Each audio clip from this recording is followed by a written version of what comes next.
In 2018, a Saudi journalist walked into a consulate in Istanbul with no security. He had an appointment. He had press credentials. He had every reason to believe he was safe. He was never seen alive again.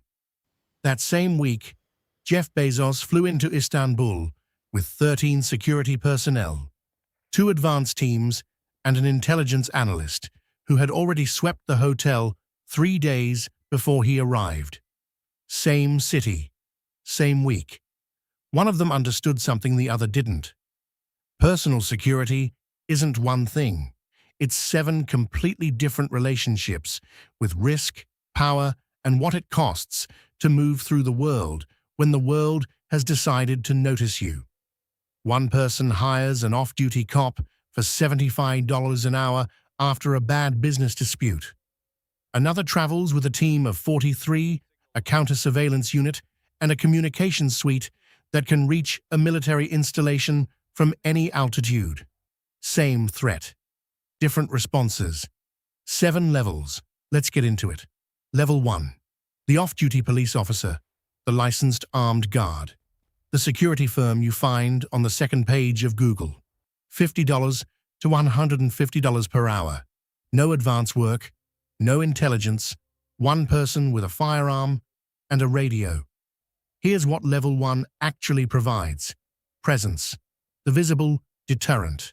The man in the suit, standing near the door, whose job is to make you a less attractive target than whoever is standing next to you. It's not sophisticated. It doesn't need to be. Most threats at this level aren't sophisticated either. The security industry knows something that most clients discover too late. The majority of incidents are opportunistic, not planned. A visible deterrent stops opportunistic threats. It does nothing against a determined adversary. The question is which one you're dealing with. And at Level 1, nobody has assessed that yet. Who's here? A real estate developer in Miami who received threatening messages after a neighborhood zoning dispute. He hired an off-duty officer for 3 weeks at $75 an hour. Nothing happened. He canceled the contract. He still thinks he made the right call. He probably did. Level 2. The certified CPO. The former soldier or law enforcement officer who completed a recognized protection course. The professional whose job is not to stand near the door, but to be between you and the door at all times. $200 to $500 per hour. Advanced work en routes. Awareness of environment. Defensive driving. Emergency medical training. Here's what changes at Level 2. The mindset. A security guard reacts. A close protection officer anticipates. Before you arrive somewhere, he has already been there. He knows which entrance has the fewest choke points. He knows where the nearest hospital is. He has a plan for 3 scenarios you haven't thought of. The CPO doesn't work for your comfort. He works against your complacency. Those 2 things are frequently in conflict. Who's here? The CFO of a mining company flying to Bogota for contract negotiations. Company policy requires a certified CPO for executives traveling to a list of countries. He thought it was bureaucratic until his CPO rerouted the car without explanation 30 seconds after leaving the airport. He never found out why. The CPO didn't explain. That's also part of the job. Level 3. 2 to 4 CPOs. An advanced specialist.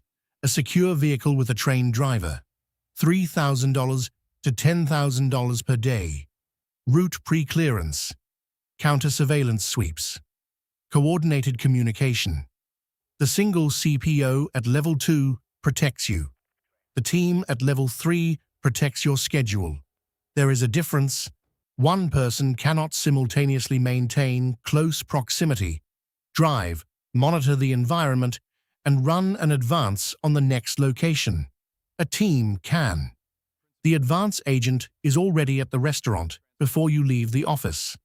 The route has been driven. The exits have been counted. The reservation is under a different name. At this level, security stops being a person you travel with and becomes a system you move inside. I break down systems like this every week. Subscribe if you want to follow along. Now, back to it. Who's here? A pharmaceutical executive whose company announced a controversial pricing decision. 11 days of organized protest outside his home. His security director ran a team of 3, 2 CPOs and an advance agent. He didn't cancel a single meeting. He didn't change a single public appearance. He later said he barely noticed them. That was the point. Level 4, 6 to 12 specialists. A dedicated threat intelligence function. Armored vehicles. A residential security team that doesn't leave when you go to sleep. $30,000 to $100,000 per day. Round-the-clock coverage. Coordination with local law enforcement. Cyber security integration. Because the physical threat often begins with a digital one. Below this level, security responds to threats. At level 4, security looks for threats before they become threats. There is an analyst whose job is to monitor social media, criminal databases, and open-source intelligence for your name, your family's names, your address, your vehicle registrations. Threats are categorized. Credible threats are investigated. Some are referred to law enforcement before any physical action is required. The armored vehicle is not the product. The intelligence function is the product. The armored vehicle is what you use when the intelligence function fails. Who's here? A hedge fund manager who shorted a country's currency and won publicly. He received what his security director described not as a threat, but as intelligence, evidence that a state-affiliated actor was monitoring his physical movements. He has not used public transportation since. He has not announced his location in advance since. He considers this a reasonable adjustment. Level 5, 20 to 50 dedicated staff. A former senior Secret Service or SAS officer as security director. A full-time threat intelligence team. Family coverage that includes school pickups, travel, and residential perimeters. $2 million to $15 million per year. This is the level where security stops being a service you purchase and becomes an organization you operate. At level 5, your security director has a staff. That staff has protocols. Those protocols have been war-gamed. There are contingency plans for scenarios that have a less than 1% probability of occurring, because at this level, 1% is not an acceptable number. Your family moves differently than other families. Your children's school has been briefed without the school knowing exactly why. Your residences have been hardened. Your travel manifests are classified. People who work for you have been background checked to a depth they weren't told about. Who's here? A technology founder whose net worth crossed $10 billion. His security director is a former Secret Service special agent in charge. The detail includes a 24/7 monitoring center, a medical response capability, and a cyber team whose job begins where the physical team's job ends. He has not thought about his own safety in 4 years. That is the product. The ability to stop thinking about it entirely. Level 6. Hundreds of agents. Air support. Counter-surveillance teams operating days in advance. Medical units. A communications infrastructure that travels with the principal and never goes offline. $50 million to $500 million per year. This is where private security ends and state security begins, or where state security is replicated by those wealthy enough to fund it privately. The advance team arrives 72 hours before the principal. The hotel floor is swept, the kitchen staff is vetted, the food is tested. Every vehicle in the motorcade has a designated function: lead car, follow car, medical vehicle, counter-assault team. The principal has never waited at a red light. Not once. The city adjusts to them, not the other way around. Who's here? A crown prince, whose movements are classified 3 weeks in advance. His security budget is not public. His security director answers to no one except the principal. When he travels internationally, his host government's intelligence service is notified. Not asked, notified. The distinction matters at this level. Level 7. The United States Secret Service has approximately 7,000 employees and an annual budget exceeding $3 billion. That number protects one person above all others, and the infrastructure built around that protection has no equivalent anywhere in the world. The nuclear football travels with the president at all times. The communications suite aboard Air Force One can reach any military installation on Earth from any altitude. When Marine One lifts off, the FAA clears the airspace. When the president sleeps in an unfamiliar building, a counter-assault team is stationed on the floor below.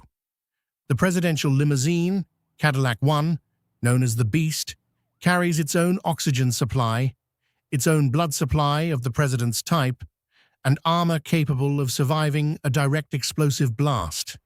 Its doors weigh as much as a 757's cabin door. Other heads of state approach this scale.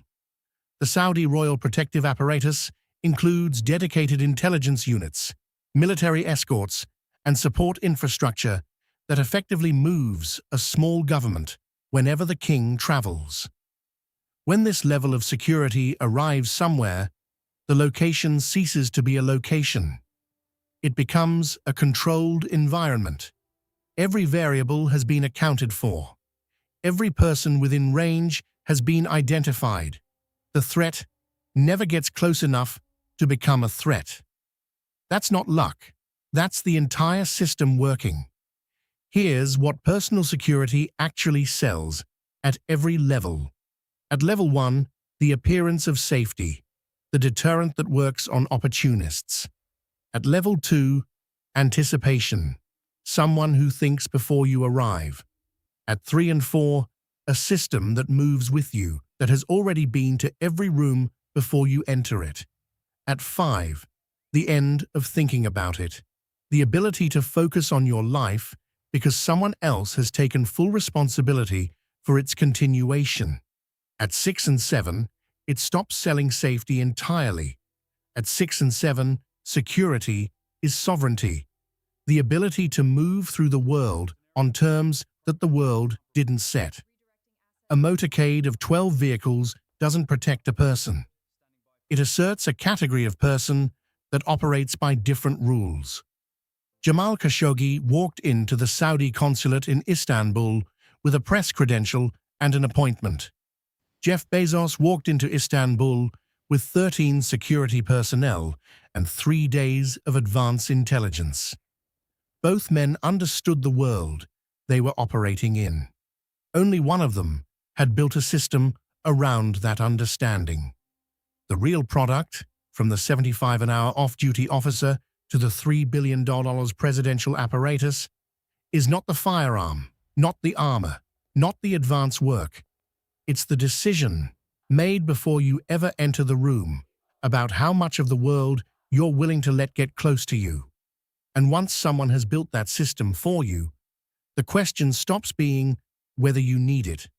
The question becomes, how did you ever move through the world without it? Mr. Lambert, I break down what they don't want you to know. Subscribe.